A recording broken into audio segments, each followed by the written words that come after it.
हरिओम. अवधूत चिंतन श्री गुरुदेव दत्त. प्रभू रामचंद्राच्या पदस्पर्शाने पावन झालेली धांदरफळ नगरी, धौम्य ऋषींच्या पुनीत भूमीमध्ये आपण आता बसलेलो आहोत.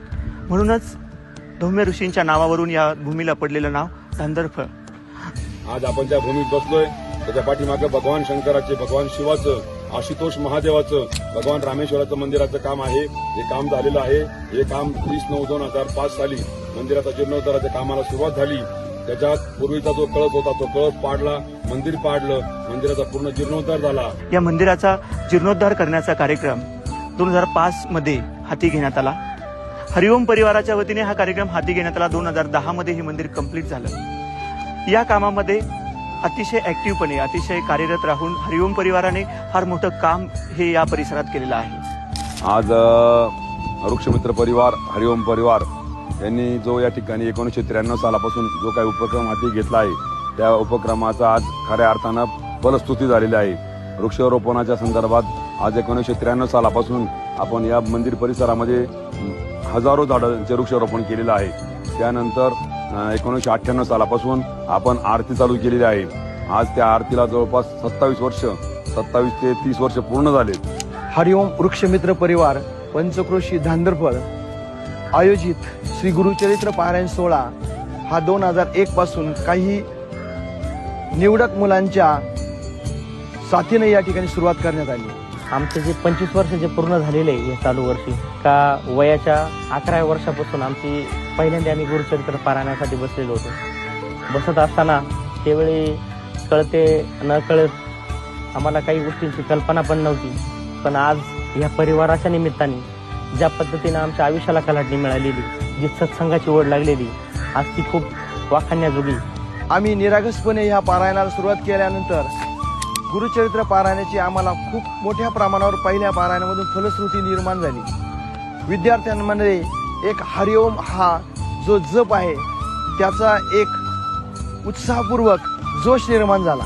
1993 मध्ये अविनाशजी वागचौरे यांच्या मार्फत, यांच्या माध्यमातून अनेक मुलं एकत्र येत चालले. 1998 मध्ये आरतीचा मार्ग सुकर झाला. आरती सुरू झाली महादेवाच्या मंदिरामध्ये. 2001 मध्ये आम्ही गुरुचरित्र पारायण सोहळा, पहिला गुरुचरित्र पारायण सोहळा सुरू केला. आज जे तुमचे संस्कार आहे, जी संगती, ही खूप मोठी बदल घडवते. आणि हा जो आमचा परिवाराचा जो ग्रुप झालेला आहे, या परिवाराच्या संगतीमुळे, विचारांमुळे आमच्या आयुष्याला खूप मोठी कलाटणी मिळालेली.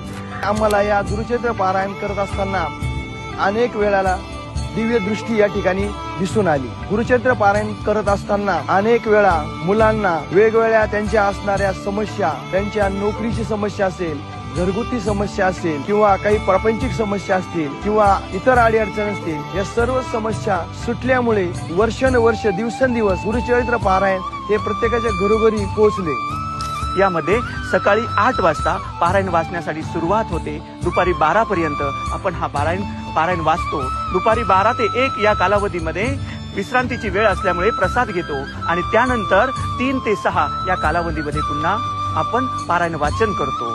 आणि जसजसं आमचं हे पारायणचं वलय संपूर्ण परिसरामध्ये पोहोचत गेलं, तसतसं हरिओम परिवाराचं नाव अनेक तालुक्याच्या ठिकाणी घेतलं जायला लागलं. आणि आम्हाला असा अनुभव आला की आम्हाला ग्रंथ कमी पडत चालले आणि मुलं वाढत चालली.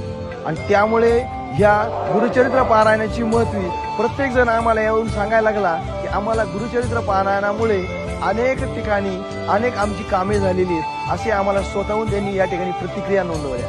हा रौप्य महोत्सवी वर्ष आपण साजरा करत असताना आम्हाला फार आनंद होत आहे. कारण यामध्ये आम्ही 3 प्रकारच्या ऍक्टिव्हिटी, 3 प्रकारचे कार्यक्रम ठेवलेले आहेत. गुरुचरित्र पारायण सोहळा हा एक महत्वाचा भाग आहे. दुसरा भाग म्हणजे महारुद्र याग यज्ञ. गुरुचरित्र पारायण सोहळ्याला सुरुवात झालेली आहे आणि दररोज संध्याकाळी जर आपण बघितलं, संध्याकाळी 7 वाजल्यापासून तर रात्री 10 वाजेपर्यंत श्री श्री 1008 महामंडलेश्वर स्वामी शिवगिरीजी महाराज यांच्या अमृतवाणीतून शिव महापुराण कथा या ठिकाणी सांगितली जात आहे. गुरुचरित्राचे रौप्य महोत्सवानिमित्त आपण शिव महापुराण कथेचं आयोजन केलेलं आहे. या कथेनिमित्त अनेक भविभक्त येत आहेत.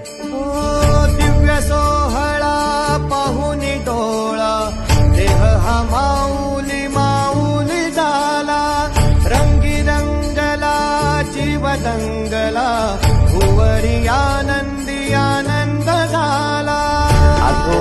मोठा जो युवकांचा दागिना मानला जातो तो म्हणजे तुमचा निर्व्यसनीपणा. आणि आज तिथेच मोठी पकड या कलियुगामध्ये युवकांना जखडून ठेवलेली. आज तुम्हाला भयंकर बाहेर जर बघा तुम्ही भयंकर प्रमाणामध्ये तुम्हाला व्यसनाधीनता झालेली दिसल. कारण की आज तुम्ही पैसा कमवा निश्चित जगण्यासाठी पाहिजे, पण तुम्हाला जर मानसिक समाधान आणि संतुलन जर ठेवायचं असेल एक कुठेतरी निश्चितच आपण कोणाचा तरी आधार घेतला पाहिजे.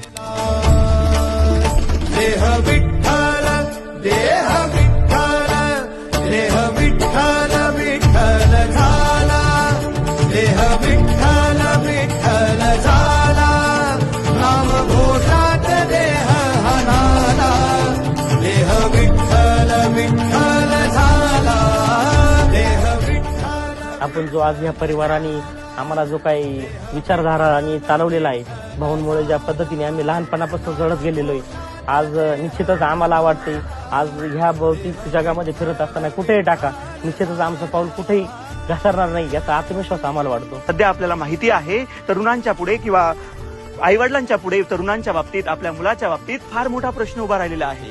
व्यसनमुक्ती कशी करावी, हे व्यसनाधीन झालेली मुलं बाजूला कसे काढावेत हा प्रश्न आईवडिलांपुढे निर्माण झालेला आहे. व्यसनापासून यांना लांब कसं ठेवावं हा प्रश्न निर्माण झालेला आहे. आणि आज जर बघितलं एकीकडं रामेश्वर पंचक्रोशीमध्ये धांदरपळ बुद्रुक या नगरीमध्ये अनेक असे तरुण आहेत जे हरिओम परिवाराशी निगडीत आहे किंवा जे हरिओम परिवाराचे घटक आहेत, ते निर्व्यसनी आहेत असं आम्ही अभिमानाने सांगतो.